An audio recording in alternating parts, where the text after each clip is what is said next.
ringrazio enormemente a Claudia e a tutti voi, a Claudia Baracchi, la professoressa, amica di molto tempo, che mi ha fatto questa invitazione molto onorosa. E Marzia, scusa se ti interrompo, ricevo un messaggio in chat, infatti da Lorenzo, che dice che ho bloccato i video, non so cosa voglia dire. Lorenzo, puoi spiegare cosa sta succedendo? Sì, Claudia, compare un comando con scritto impossibile avviare il video dato che è stato interrotto dall'organizzatore. beh, L'organizzatore non sono io, per Ah, ok. cui non so se Leandro ci può aiutare. se non Tutti i sono... video oltre la relatrice sono bloccati per la registrazione. Ah, ok, scusate. Di E solito quindi no, come si fa a quindi sbloccare? Non si può fare la registrazione con il video E perché no, certo, il suo video, professoressa, è presente, sono quelli degli altri partecipanti alla riunione che sono bloccati. Ma questo fa parte del fatto che stiamo registrando? Sì, sì, certo, per non Perché mettere la tutti volta gli scorsa altri. non era accaduto. nessuna volta, quindi era solo per far vedere dei volti Lo alla sto chiedendo professoressa. perché non è mai successo questo problema, Allora, Leandro. se volete, attivo tranquillamente la possibilità agli altri di collegarsi in video. sì. Perfetto, sì. Perché no? Se non ci sono problemi di connettività, assolutamente. Oh, perfetto. Altrimenti diventa una voce fantasmagorica, è già fantasmagorico così, no? Certo. Sì. Esatto. Quindi scusami l'interruzione, prego Marzia. Sì, allora ringrazio enormemente a te, Claudia Baracchi, che mi ha invitato per fare parte di questa riflessione e ringrazio anche a tutte voi che sono venute a questo strano spazio fantasmagorico. Et je parlerai en français et si par hasard il y a des problèmes de compréhension, vous pouvez m'interrompre sans problème. Et je proposais à Claudia de parler sur Jean-Luc Nancy, qui c'est un peu bizarre si on pense au titre et tout le but de cette réflexion, que c'est de penser l'eredità e l'eresia della fenomenologia francese nel terzo millennio, parce que par rapport à la puissance, la potenza della tradizione della fenomenologia, et la pensée de Jean-Luc Nancy ne fait pas signe, je dirais, soit d'une héritance héréditaire et ni d'une hérésie. Peut-être on pourrait dire que la pensée de Jean-Luc Nancy met la phénoménologie en désœuvrement. Ça veut dire c'est un désœuvrement de la phénoménologie. Je ne sais pas si je serais capable de développer ce sens de désœuvrement dans toute son antériorité dans une séance. Ça serait vraiment nécessaire, plusieurs séances peut-être, mais je vais essayer ce soir ou cet après-midi de donner des lignes pour penser qu'est-ce que ça pourrait dire. La pensée de Jean-Luc Nancy, elle ne débat pas la phénoménologie. Ça veut dire elle n'est jamais antiphénoménologique. Peut-être dans un sens, mais même très provisoire, on pourrait dire qu'elle est plutôt aphénoménologique au sens que Georges Bataille, a utilisé l'expression athéologie. Mais je pense que même ça, c'est pas tout à fait juste, mais quelque chose dans ce sens. Elle ne débat pas la phénoménologie et elle ne sait pas non plus de renouveler ou de développer la phénoménologie dans d'autres bases, comme par exemple Patočka avec la phénoménologie asubjective quelque chose que Alexander Schnell est en train de développer dans sa recherche, par exemple, à Wuppertal. Et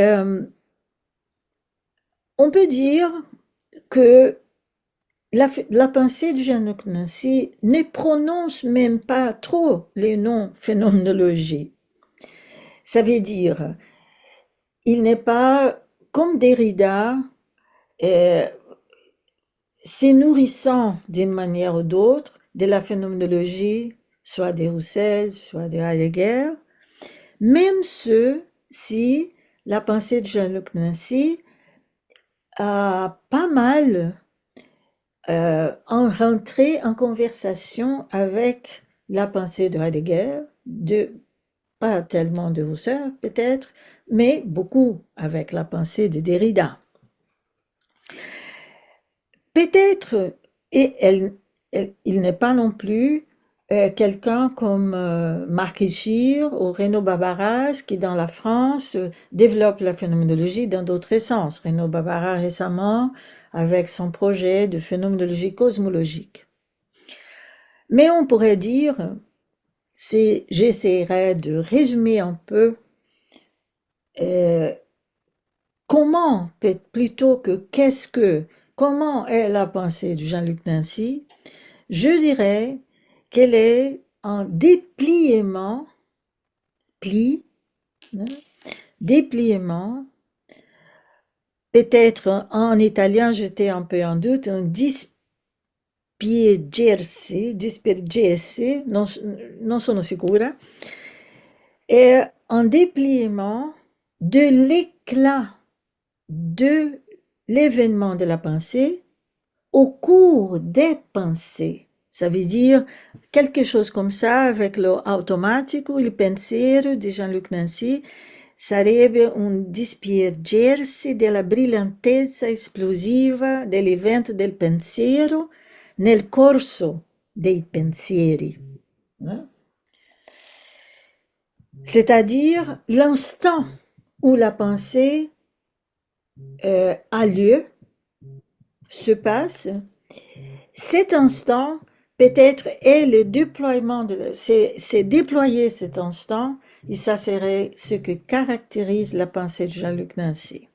Mais ça, c'est seulement une, comment on dit, une indication. Sans doute, Nancy est un grand lecteur de Heidegger, et à mon sens, ça c'est pas, comment on dit, en fait établi, c'est pas en pensée commune, à mon avis, c'est peut-être le seul penseur contemporain, malheureusement décédé 2021, qui a vraiment déployé des voies inaudites et inédites de la pensée de Heidegger dans un sens, pas seulement de Heidegger, parce qu'on peut dire que sa pensée de l'être avec, de la communauté, et surtout, à mon avis, sa pensée de la transitivité de l'être, c'est ça que je veux essayer qu'on arrive dans cette conférence, a bouleversé la compréhension dominante, non seulement de Heidegger, mais de l'ontologie et certainement de la phénoménologie. Et les lectures que Jean-Luc Nancy a fait, soit de Descartes, de Kant, de Hegel, ont aussi été très bouleversantes. J'utilise bouleversante, peut-être il aurait un mieux mot, mais bon, vraiment a mis en question, a mis en scène, a mis, comme c'est, un éclat, ne? C'est l'événement de la pensée elle-même. C'est ça, ce sont une chose que je pense c'est très important. Mais si on veut quand même situer sa pensée dans les cours, au cours du mouvement phénoménologique, on pourrait indiquer quelques présupposés que détachent ces pensées de la tradition phénoménologique. Alors, avant de commencer ma lecture proprement dite, je vais vous montrer trois cerneaux, trois nucléos, où sa pensée se détache de la phénoménologie. D'abord, la question de la corrélationnalité, ça veut dire la question de l'intentionnalité. Parce que pour Jean-Luc, la discussion de la corrélationnalité, soit-elle par rapport ceux qui veulent vraiment nier, supérer la corrélationnalité avec les nouveaux matérialismes, etc., pour lui, c'est une espèce de pseudo-question. Parce que et pour lui, l'intentionnalité est déjà quittée. Il n'a même pas besoin de discuter ou critiquer parce qu'il se met déjà dans un autre point de vue qui, moi, je décrirais comme le point de vue de la nuit. Parce que on pourrait dire, même avec Eugen Fink, que la tradition philosophique dans l'Occident inclut la phénoménologie, c'est une traduction diurne. C'est une pensée à la lumière, sous la lumière du jour. Et donc, même si on parle de Abschattung, Lichtung, lumière, lumière naturelle, les métaphores, l'ocularité de la philosophie est tellement présente, et dans la phénoménologie aussi, et donc c'est un autre point de vue, on pourrait dire. Peut-être, pour être encore plus juste, la nuit, chez Jean-Luc, est même c'est le passage, hein, c'est le déclin du jour, c'est l'aurore, mais la nuit, c'est où il habite sa pensée. La nuit avec les non-savoirs, la nuit avec les touchés, la nuit avec plusieurs thèmes.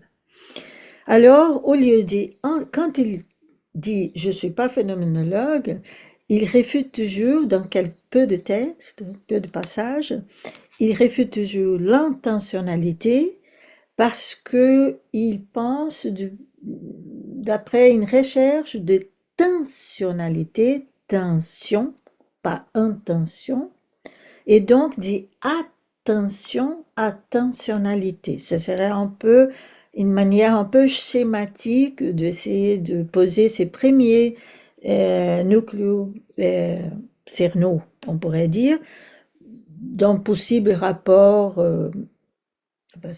comment qu'il se détache de la phénoménologie. C'est-à-dire que pour lui, la chose plus importante, ou pour comprendre, c'est comment que Jean-Luc Nancy, sa pensée, bouleverse le sens du rapport. Plutôt qu'intentionnalité, que corrélationnalité, c'est le sens du rapport qui est transformé, on pourrait dire, ou même pensé d'après des autres dimensions.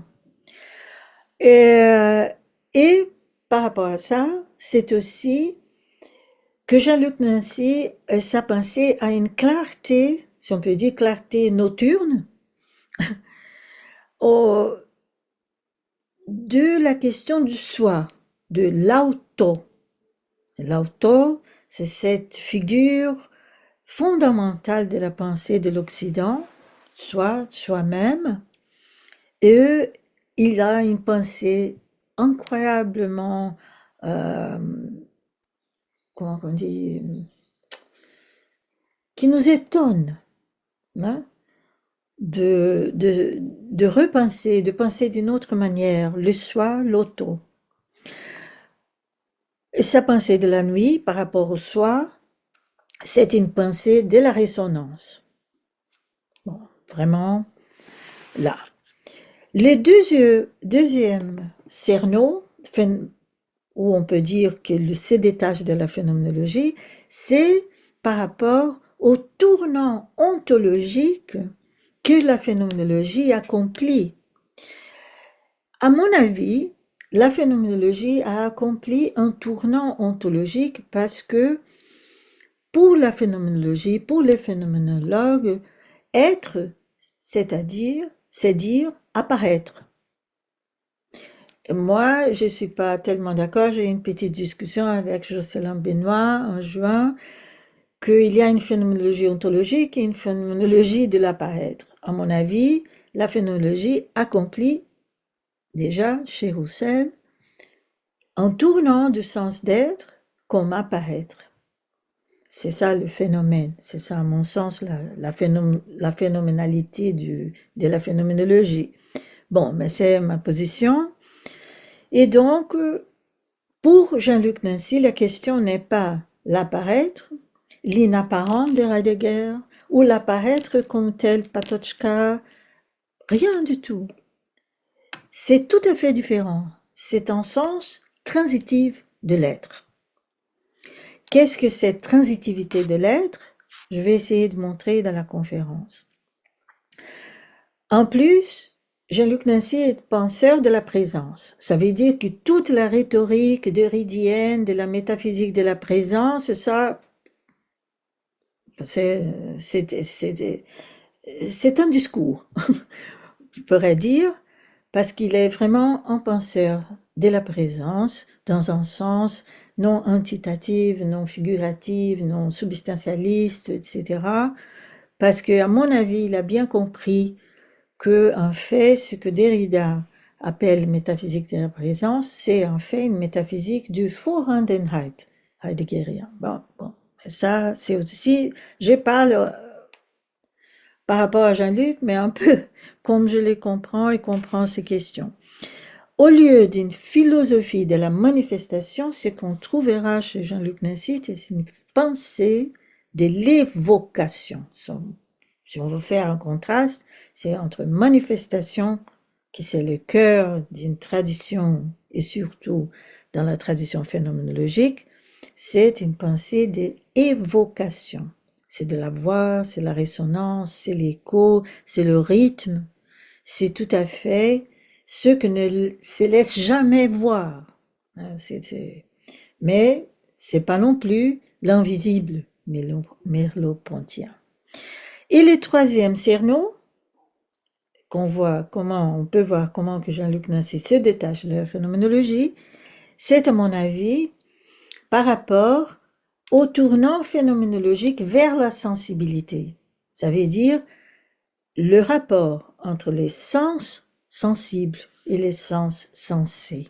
Ça veut dire Jean-Luc Nancy est un penseur du sens et en plus qu'il n'y a pas du sens du sens.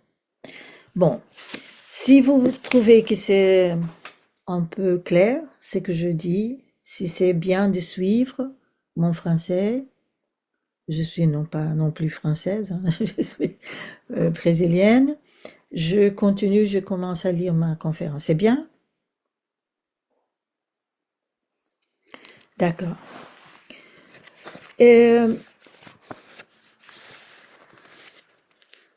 On pourrait commencer en disant que la pensée de Jean-Luc Nancy est une pensée qui touche. Il a aussi un style philosophique qui est différent de toute la tradition phénoménologique.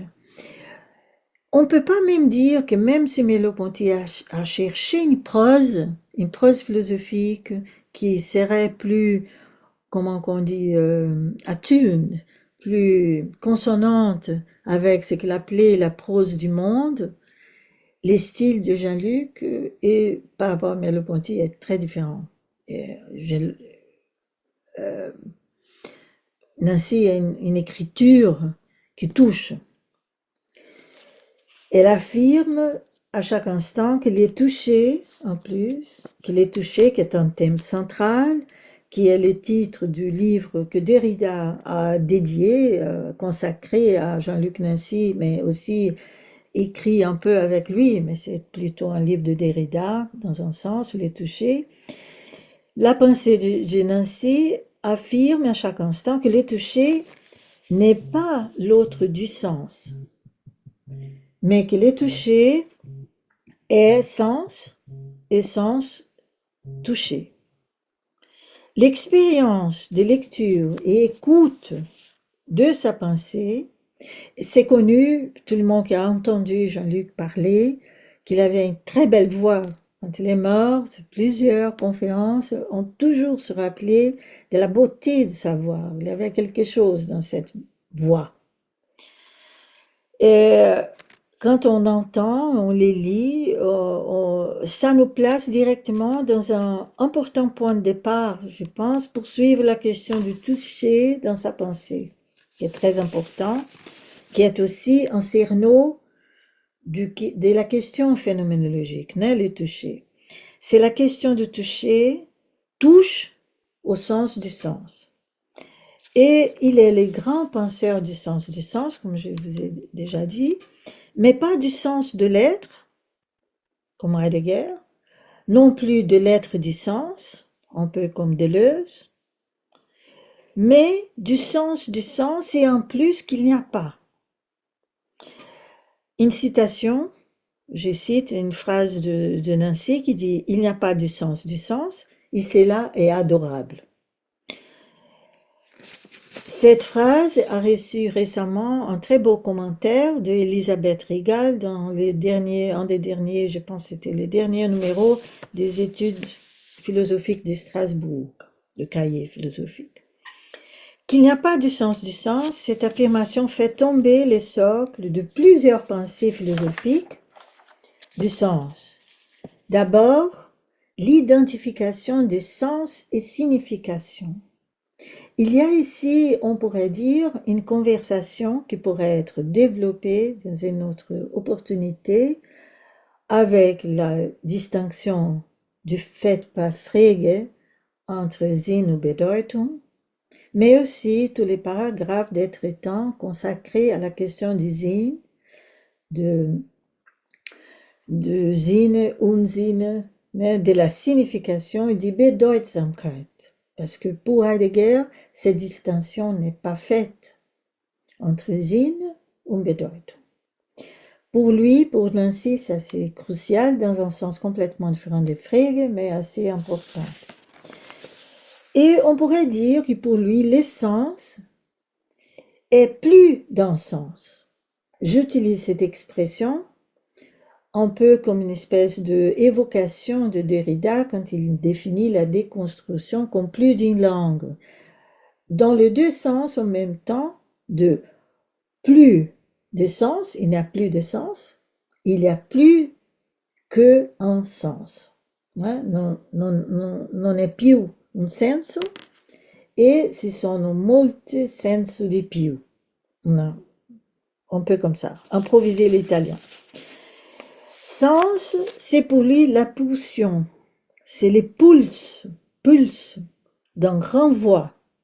La pensée du monde en tant qu'horizon de significance, comme l'a formulé Heidegger dans les traitants, en suivant de visée husserlienne, devient chez Nancy une pensée de l'existence exposée au toucher des renvois à, c'est-à-dire au toucher du sens. Les sens du monde, il les comprend comme partage, circulation, transit des possibilités d'ouverture, un partage plein de risques. Sans les dire en portugais ou espagnol, Nancy pense les sens comme riscos, parce qu'en portugais, risque, ça veut dire en même temps des risques, c'est risquable, mais aussi de traits, de dessins, des ébauches, des croquis. Mais la pensée et l'essence du monde est aussi pour lui une chance.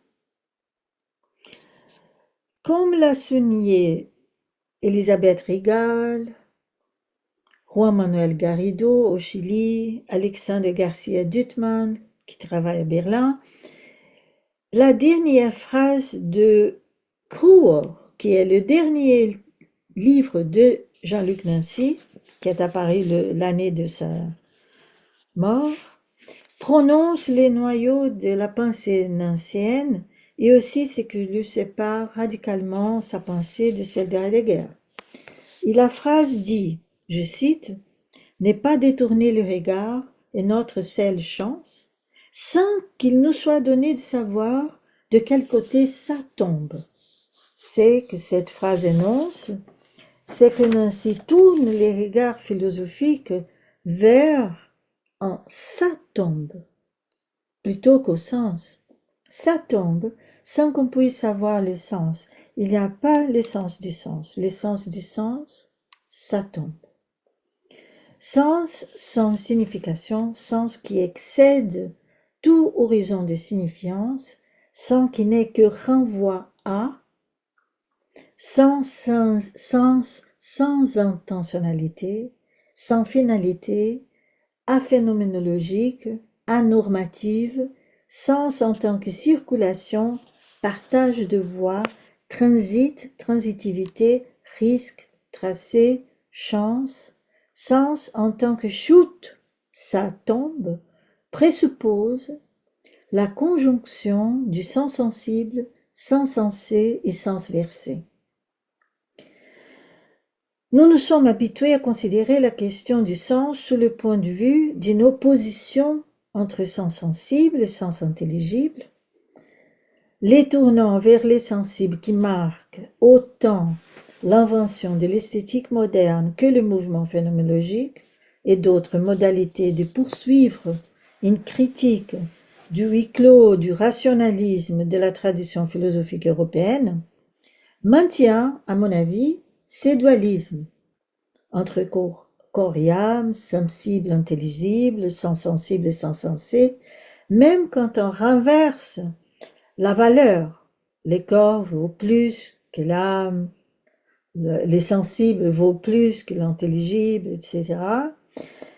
Qu'on renverse la hiérarchie pour revendiquer la dignité ontologique de la sensibilité vis-à-vis de la rationalité, ou qu'on essaye de trouver dans les sensibles et la sensibilité qu'ils demandent les socles, les racines de la rationalité, comme l'a fait Roussel, comme le fait Merleau-Ponty, ça présuppose toujours encore au moins un conflit d'intérêts entre sensibilité et rationalité.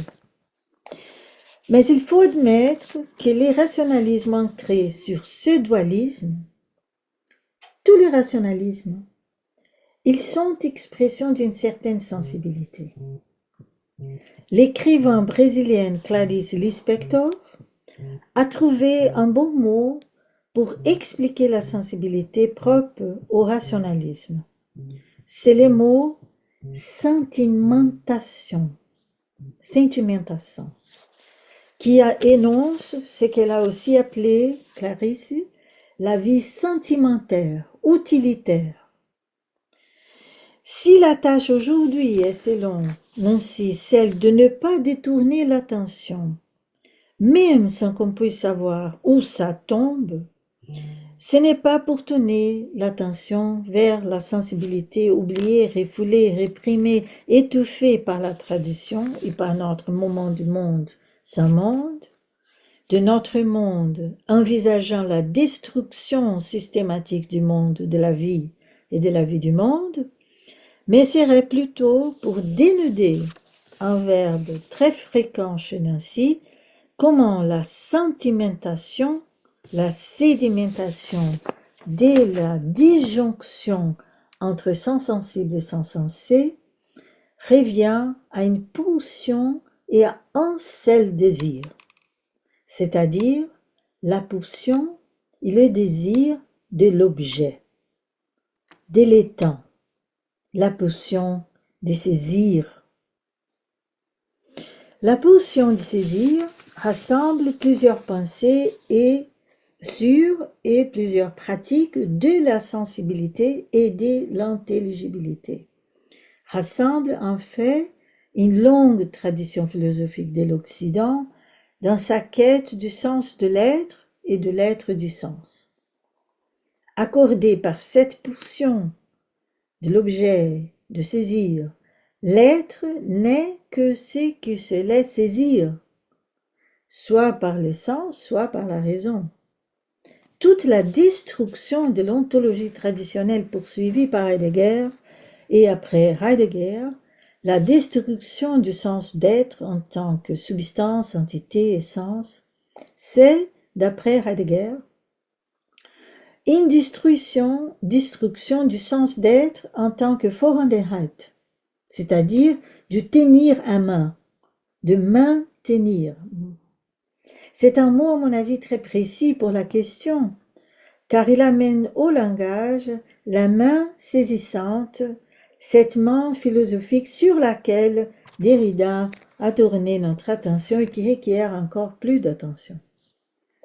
Car cette main saisissante, qui prend pour maintenir, pour manipuler, qui engendre aussi le rêve moderne d'émancipation, c'est aussi un mot qui vient de la main, cette main est la main du toucher, les cerneaux d'une pensée du haptique et en fait de la constitution haptique de la pensée.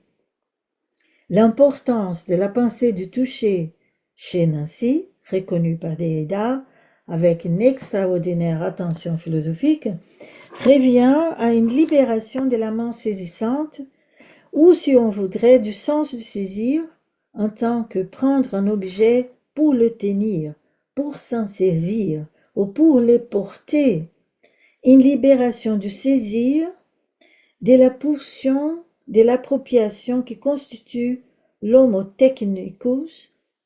C'est ça, je pense qu'il fait. Les savants attribuent au vrai monde de l'homme, par opposition au mains-pieds des autres primates, sa condition bipède, car avec les mains libres de la fonction locomotrice, l'homme a pu accomplir d'une manière unique diverses aptitudes, soit-elles techniques, soit-elles sensorielles.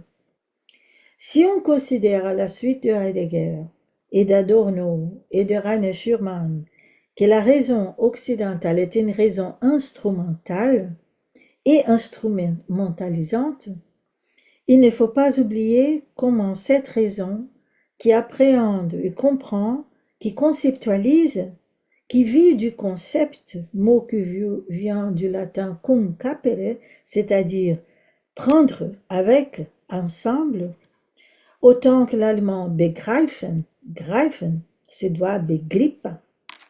Cette raison se dit et décrit, s'exerce et se réalise selon toute une pulsion saisissante et appropriatrice. Une pulsion de la prise en main, de la mainmise. Il y a un texte formidable de Lyotard là-dessus. Ce n'est pas étonnant que l'être s'oublie dans les temps, c'est-à-dire de ceux qui se laissent prendre. Et aussi, ce n'est pas non plus étonnant que la réalité, elle aussi, s'oublie dans la res, la chose, ce qui se trouve à la portée de la main. Mais il faut encore faire attention au sens du haptique dans la traduction lorsqu'elle traite du sensible, du sensoriel et de la sensibilité. Aristote, qui élabore les premiers traités systématiques sur les objets sensibles et sur la sensibilité, identifie sensibilité avec perception, mot qui partage la même origine du concept, capere, prise.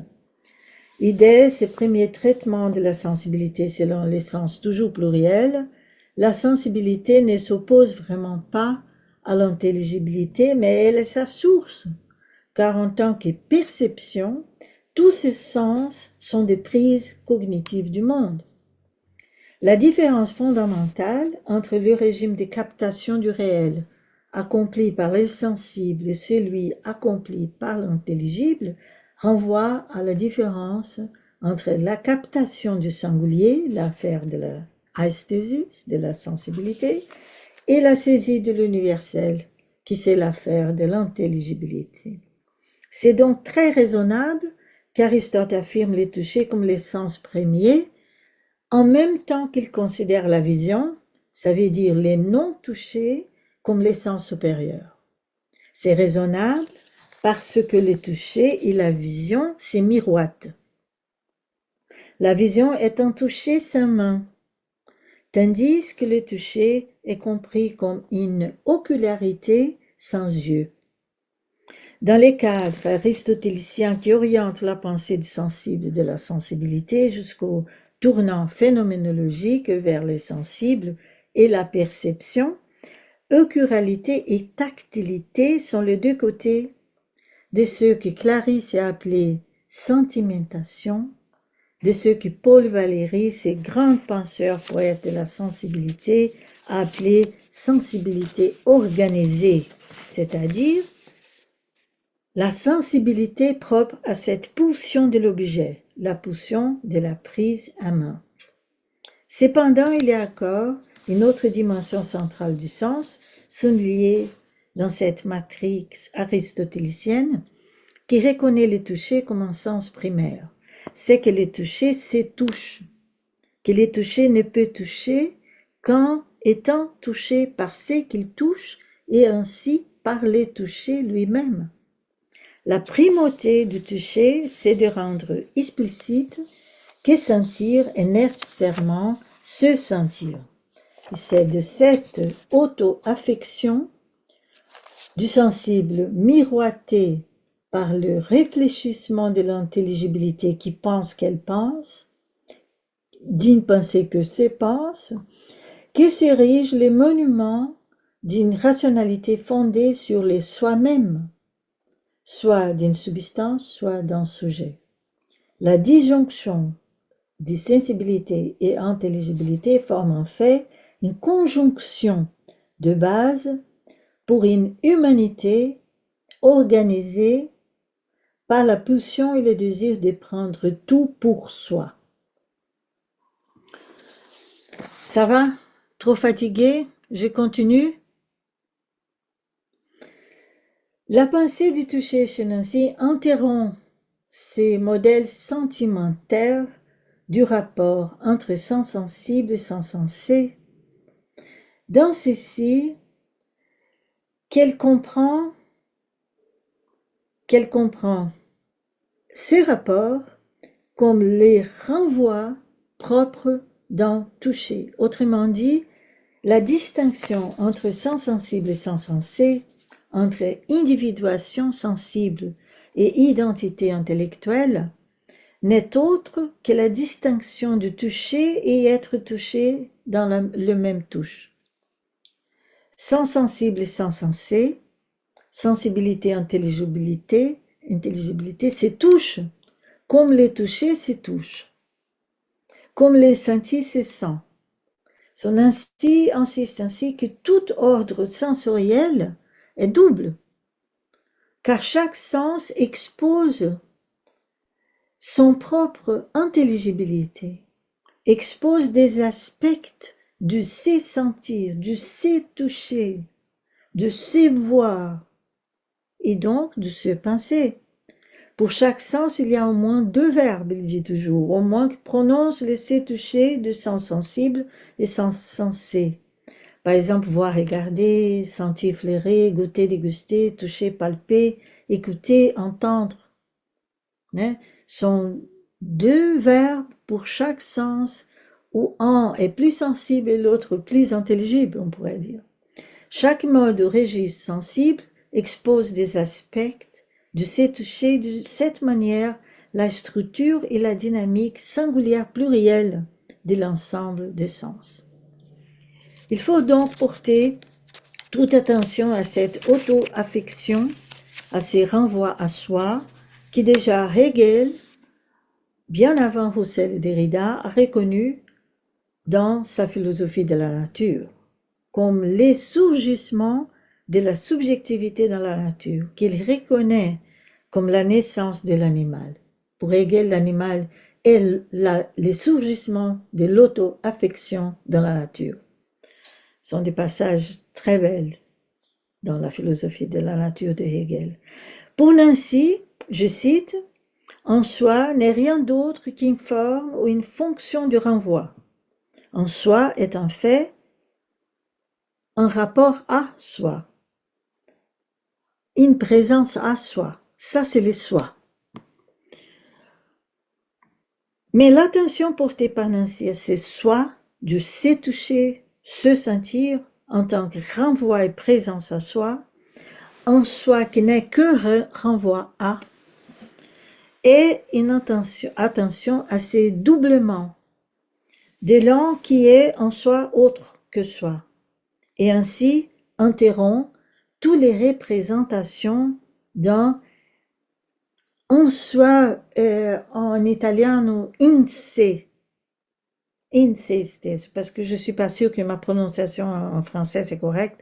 C'est les in sé, en soi, et pas un, uno.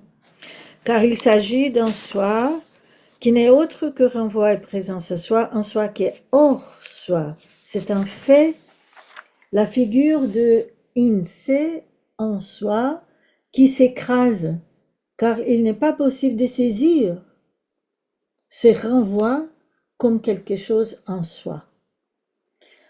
Il n'est pas possible de le saisir, comme il est impossible de saisir une résonance, un écho, qui est toujours déjà en soi, au-delà de soi, outre soi. Saisir avec les mains, on ne peut pas le saisir. Capere. C'est doublement du sens, ce sens qui se sent, le sur-ressenti du sens est de l'ordre d'une résonance pour Nancy. La pensée du toucher du sens du toucher chez Nancy est en fait une pensée de la résonance, de l'écho, de l'écoute. C'est comme écoute, qui est une chose que Heidegger a aussi présenté comme un projet, c'est très important pour Schirman, mais je pense que vraiment, ce n'était que Nancy qui a apporté l'essence d'une pensée à l'écoute à son extrême. Radicalité. C'est comme écoute que la pensée haptique de Nancy se libère de toute une tradition qui pense les toucher et sa primauté dans l'ordre du sensible, d'après la pulsion de l'objet, d'après la pulsion de l'état, d'après la pulsion préhensive. Nancy le dit textuellement. Je cite, tout mon propos tournera autour d'une résonance en tant que fonde, en tant que profondeur première ou derrière du sens lui-même ou de la vérité. Le livre de Nancy à l'écoute constitue à mon avis une œuvre fondamentale pour comprendre sa pensée du sens qu'il n'y a pas, du sens toujours singulier pluriel, du sens qui n'est que renvoi à, du sens qui n'est qu'un à, comme résonance. Sentir ce sens, sentir, n'est donc pas un fait ni redoublement, ni miroitement, ni réflexion, mais résonance. Une résonance qui n'est que l'envoi même et l'ouverture du sens comme outre-sens, au sens qui passe outre la signification, comme il dit aussi. La résonance est l'expérience de se sentir comme sa propre déhiscence. Il s'agit donc du rapport, du renvoi, renvoyer au renvoi, dans ce sens à soi, pas en soi. Les rapports renvoyés au renvoi.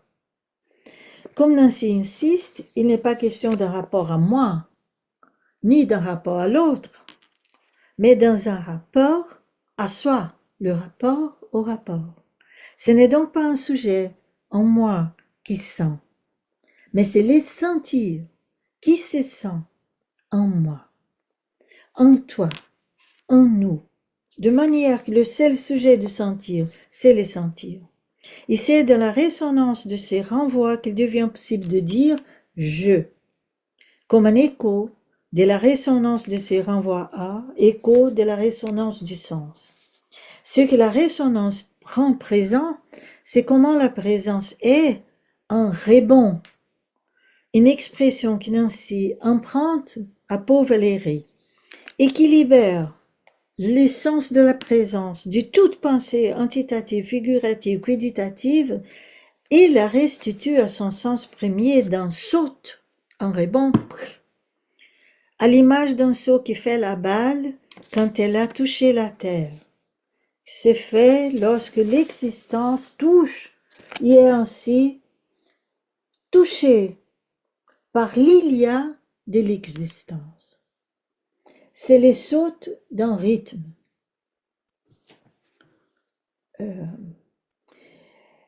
Nancy est un grand penseur de la présence en rebond, qui saute lorsque l'acte d'être, l'acte d'exister, l'actualité de l'existence se surprend in actu. Comme Nancy écrit dans l'essence du monde, ce livre de 1993, je cite, l'actualité de l'existence n'est pas une propriété qui peut être conférée ou non à quelque chose. Elle est qu'il y a la chose. L'essence d'être est la transmission de l'acte qu'il y a.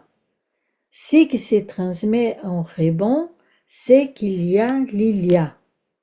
Une résonance, un retentissement, couvre en tout autre sens du est, hors de toute signification, soit copulative, soit prédicative. En tant que présence en rebond, en tant que présence à la manière de la présence sonore, l'est n'est pas ponctuel, mais résonance, en maintenant qui ne peut pas être mise aux prises à la main, car il n'est que passage en train de passer. Ici, il n'y a rien ou il n'y a que rien. Le rien de l'Ilia qui traverse et se transmet à tout ce qu'il y a. Nancy a compris avec une clarté profonde la transitivité d'être, d'exister, qui est une pensée en fait ébauchée par le vieux Heidegger, prononcée une fois dans la conférence Qu'est-ce que la philosophie, Vasis dit philosophie, qu'il a tenue à Cerisy-la-Salle en 1955, où il proclame, Heidegger, la nécessité de penser l'essence transitive du verbe être, et arrive même à écrire que l'être est l'étant. Sein ist seiend. L'être est étant. Ça veut dire une négation complète de toute la question de la différence ontologique, bien sûr. Dire qu'il y a l'il y a, comme Nancy, dire est au sens de présence en rebond, c'est entendre comment l'est est transitivement tout ce qui est. C'est entendre comment exister existe transitivement tout ce qui existe. Comment exister se existe. Comment le est tout ce qui est. Si on entend est comme un verbe transitif direct, agrammaticalement, hein, c'est très agrammatical. Cette transitivité agrammaticale est écrite, comme il dit Nancy,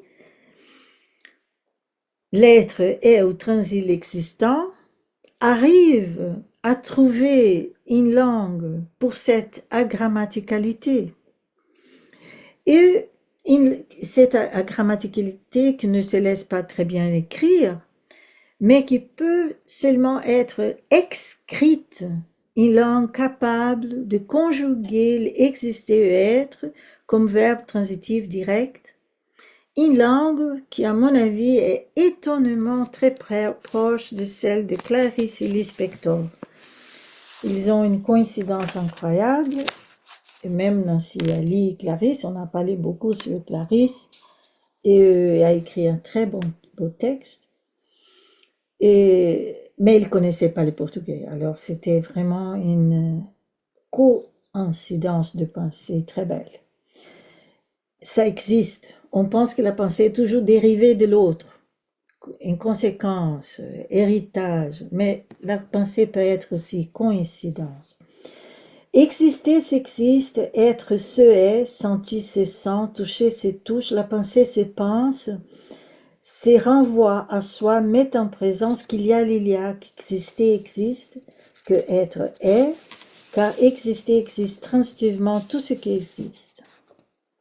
Bon, la question qu'on peut se poser est quel sens on a d'habitude de parler d'immanence, quel sens de antériorité est cette transitivité? C'est une question difficile qu'il faut vraiment se poser parce que tout est lié à cet mystérieux Y, cet adverbe en français, qui est déjà un symbole pythagoricien dans les Grecs anciens. Mais je laisse cette question parce que je suis déjà très avancée dans le temps. Mais il s'agit de comprendre cette transitivité qu'on peut dire que le est ce qui est. L'exister existe, toi, moi, nous, vous, lui, elle, etc. La pensée de Nancy, tout ce que ça dit, c'est que ça tombe, on pourrait dire. Et je dirais que la pensée de Nancy, elle travaille beaucoup le ça, c'est vraiment un mot de Lacan aussi, très lacanien, il travaille beaucoup ça à la fin de sa vie dans le dernier texte, mais ce que je trouve qu'il suivit le plus, c'est les tombées, ça tombe. Alors sa pensée tombe avec les tombées de sa tombe.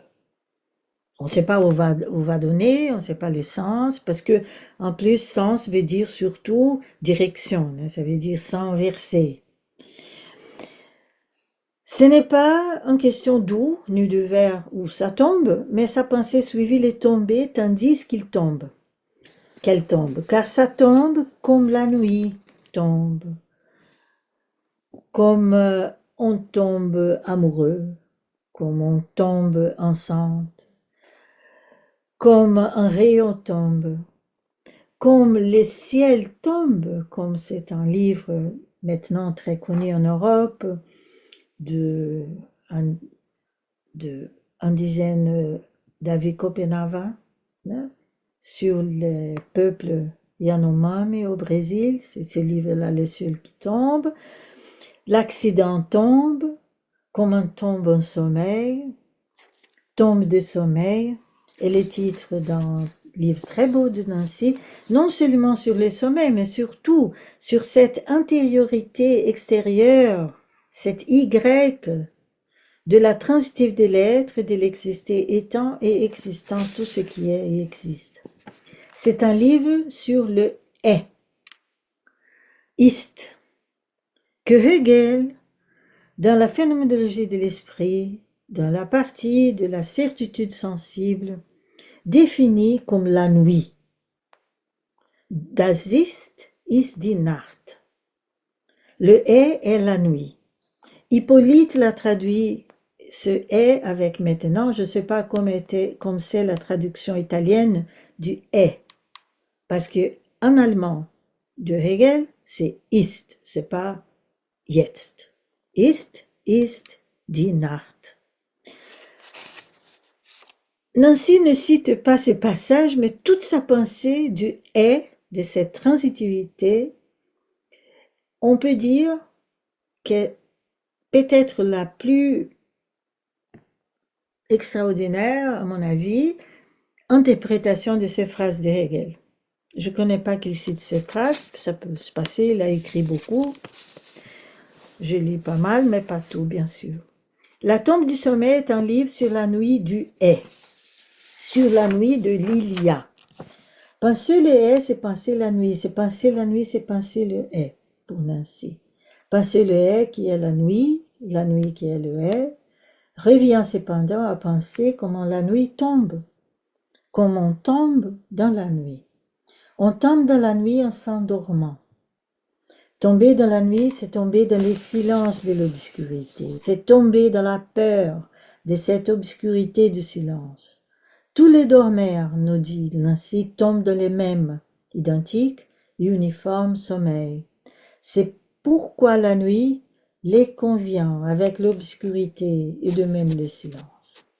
La nuit est la contrée sauvage de peur. Cette phrase de Nancy pourrait être aussi de Nietzsche qui a des magnifiques morceaux sur la peur nocturne. Elle engendre la terreur. C'est l'heure du Dieu pan, du panique. Moi, je complémentais. Du panique, c'est chez Ling. C'est l'heure où toute la nature s'arrête dans le silence en face d'une mutation profonde.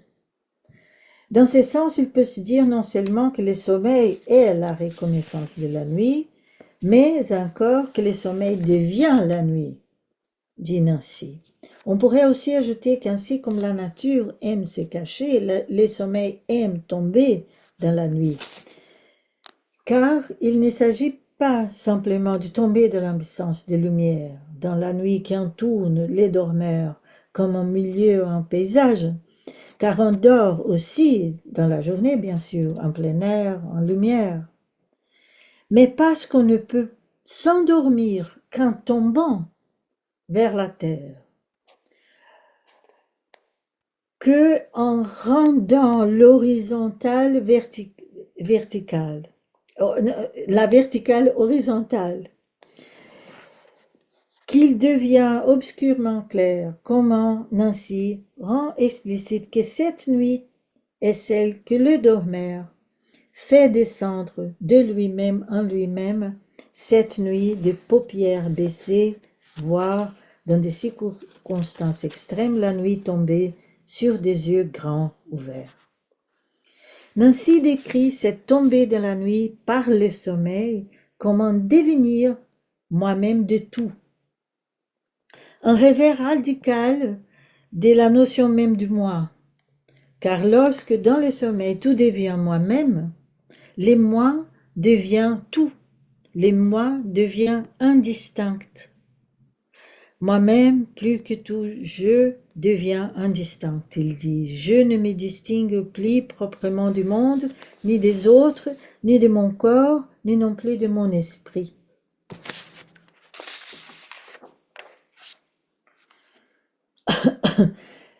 La pensée de Nancy est de la nuit, du est, et une pensée de l'intériorité complètement extérieure du est, du comment est, transite tout ce qui est, de manière que tout y est.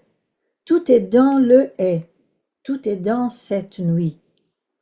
Nancy pense la nuit du est, le est de la nuit d'abord comme chute de distinction. Il parle même du il-elle de la nuit. Dans la nuit, il s'agit de il, trait d'union, elle. Il s'agit d'une immersion. Il n'est pas question de métamorphose, il dit, mais de endomorphose, qu'il décrit en rappelant les Moaïs, si mystérieux de l'isla de Pascua, de cette île que ce peuple ancestral appelait plutôt comme l'œil qui voit le ciel aux frontières du ciel.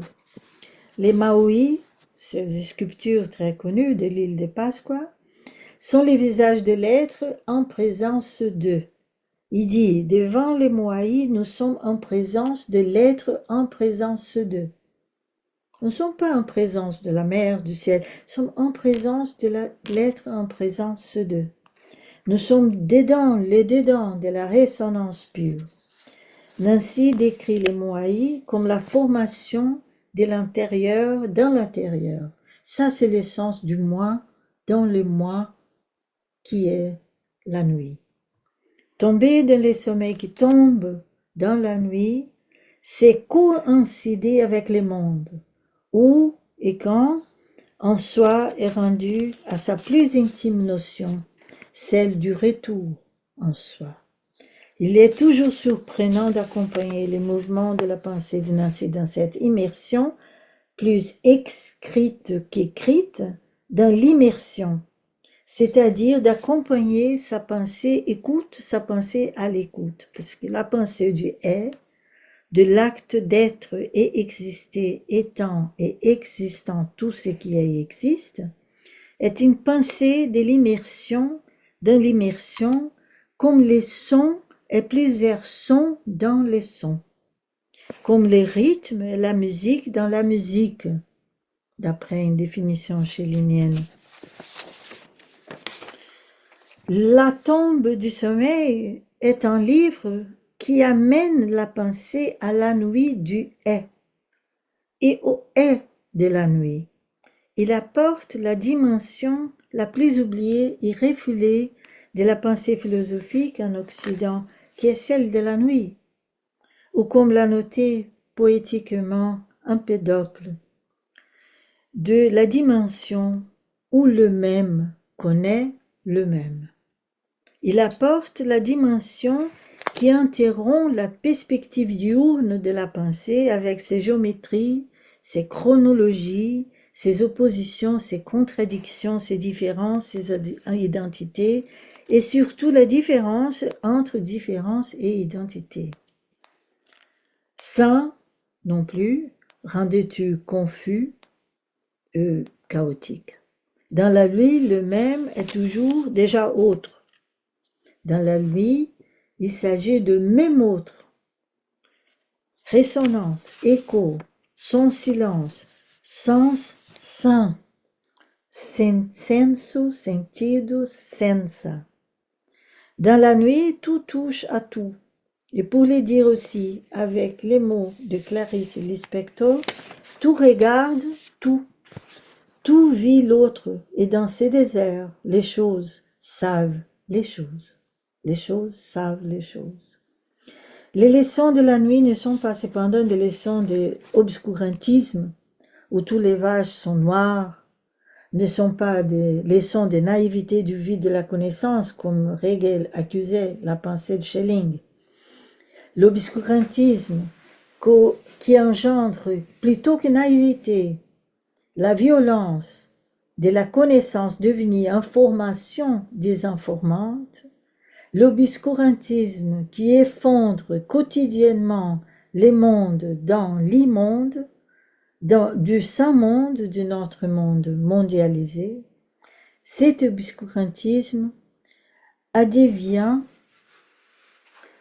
non pas à cause d'une nuit, mais à cause d'un excès de lumière, d'un excès d'ordre diurne, d'un excès du soleil du midi sans ombre, obnubilation, éblouissement. La nuit enseigne autrement qu'elle ne donne qu'en tombant dans le soleil, ça veut dire en tombant dans le seuil du virage du jour à la nuit au jour. Décrit la vision de la nuit au deux sens du génitif. Subjectif, objectif, avec les mots suivants. C'est lui qui s'endort, c'est Nancy, qui est en train de tomber dans le sommeil, c'est lui a vu. N'a rien été que l'absence de toute vision, ce qu'il a vu, et de toute visibilité, c'était pas ça. Il a vu, il a dû supporter cette vue le temps de s'endormir. Ça veut dire, il a vu l'absence de toute vision.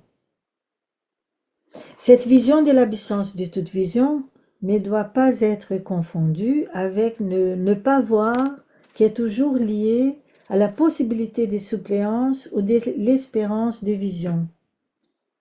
Il quitte aussi la phrase belle de Pauclet que nous tous répétons dans la tradition phénoménologique, avec ça. En question, c'est voir qu'on ne voit rien et qu'il n'y a rien à voir. C'est voir la vue collée à elle-même comme son unique objet. Cela ressemble à voir l'invisible, sans doute, mais n'y ressemble que comme son envers ou son négatif. La nuit du Ève n'annule pas les tensions, mais les intensifie. Et c'est pour ça que Nancy envisage comme la tâche aveugle du sommeil, celle d'apprendre avec la nuit à séjourner dans cet envers et ne pas prétendre discerner l'invisible.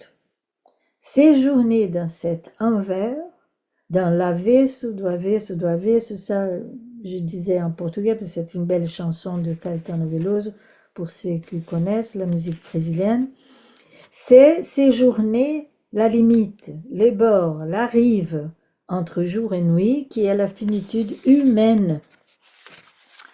Hegel disait aussi que l'homme, c'est cette nuit, ce néant vide qui contient tout dans sa simplicité.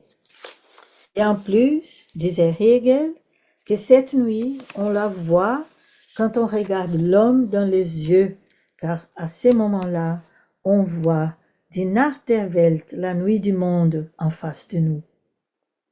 Nietzsche disait au contraire que l'homme est celui qui ne peut pas ne pas être lumière, une lumière qui éblouit la nuit en la réduisant à trêve. L'humain de Nietzsche, c'est la nostalgie souffrante de la nuit. La nuit de Hegel, c'est la nostalgie pas du tout souffrante de la lumière. Nostalgie de la lumière, nostalgie de la nuit, une et l'autre parlent du seuil où l'une est et n'est pas l'autre en même temps. Il ne sera pas... Bon, je pensais la pensée de la nuit du est et du est de la nuit, cette connaissance du soir. Je pensais à cette expression parce que c'est le titre d'un recueil de poèmes d'un poète du sud de la France qui s'appelle Joël Bousquet, qui est décédé il y a plusieurs années, contemporain de Michaud.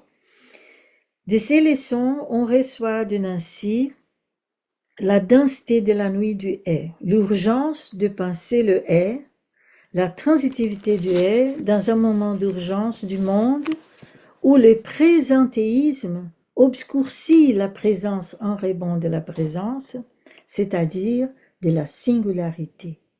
Et c'est dans le moment du monde où il n'est plus possible ni même dormir, où les nuits sont dépouillées de leur nuit, où la sensibilité s'obscurcit dans les régimes d'anesthésie et d'intoxication du sensible par sa sentimentation, cette organisation de la sensibilité médiatique, c'est dans ces moments que la sensibilité de la nuit fait défaut et urgence.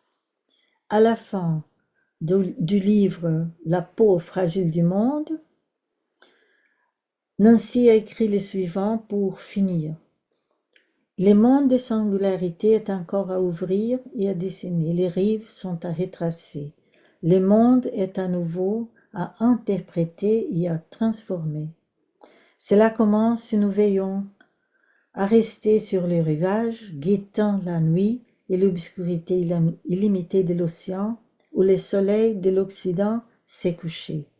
Non pas, peut-être, pour attendre une aurore toujours incertaine, mais pour former notre regard et notre oui à la nuit elle-même et à la proximité du lointain en elle pour une imprévisible vérité.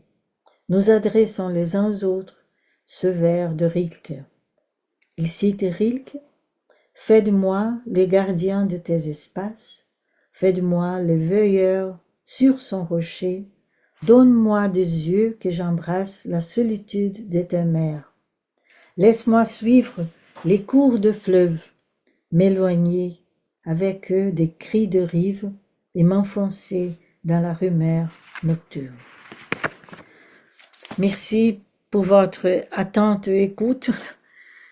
Et je pense qu'elle était un peu trop longue, mais j'espère que ça vous a apporté ou donné quelque chose.